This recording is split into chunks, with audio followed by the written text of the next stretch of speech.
What I'm about to share with you could save you or a loved one's life. There are certain heart myths that mainstream medicine has been telling us for years, and they're simply not true. And even worse, could even be killing you. Here's one of the biggest ones you need to know about now. Now I'm going to reveal the heart disease miracle drugs you should avoid at all costs.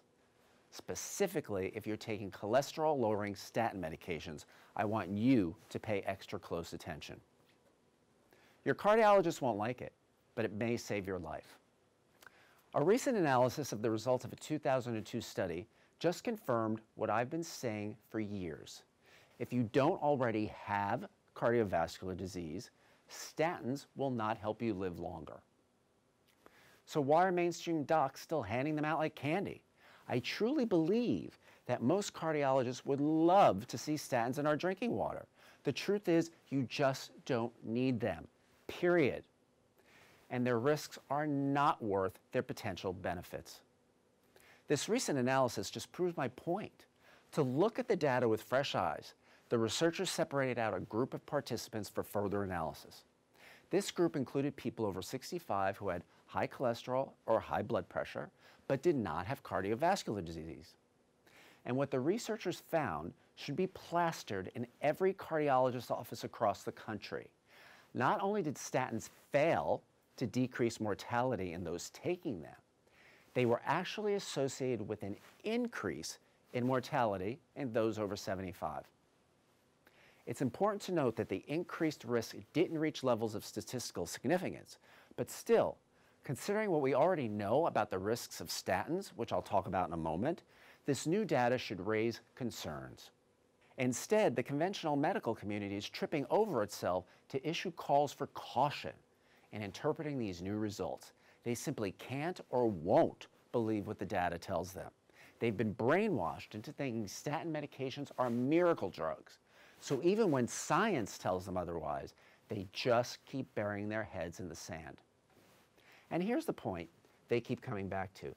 Even when trial after trial shows that statins don't prolong lives, they keep pointing out that the drugs reduce the risk of coronary artery disease. But who cares? Honestly, if something doesn't prolong your life or improve your quality of life, what's the point of taking it?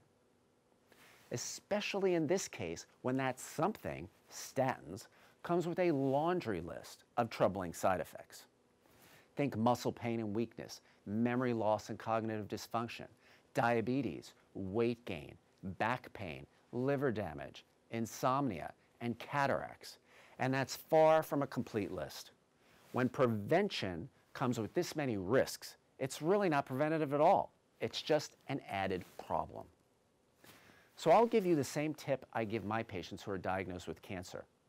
I want you to ask yourself two questions. Will this treatment prolong my life? Will it improve my quality of life? If not, then why do it? Recently, I had a patient come in with a total cholesterol level of 111 milligrams per deciliter, which is insanely low. He'd been taking statins for some time, and I was shocked to find out that he was still taking them. Believe it or not, some doctor out there actually thought it was a good idea to continue statin treatment, despite having artificially depressed this patient's cholesterol to a dangerously low level, a level that research shows increases the risks of stroke, cancer, depression, and even death.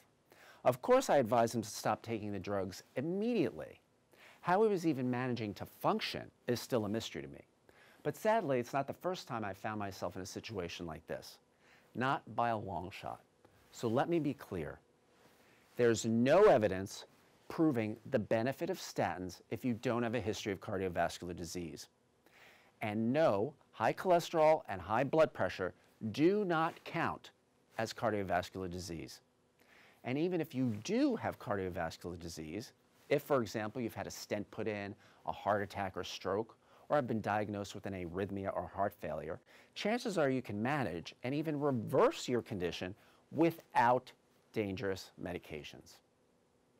The bottom line here is that every current statin user or potential statin candidate needs to have a conversation with their physician.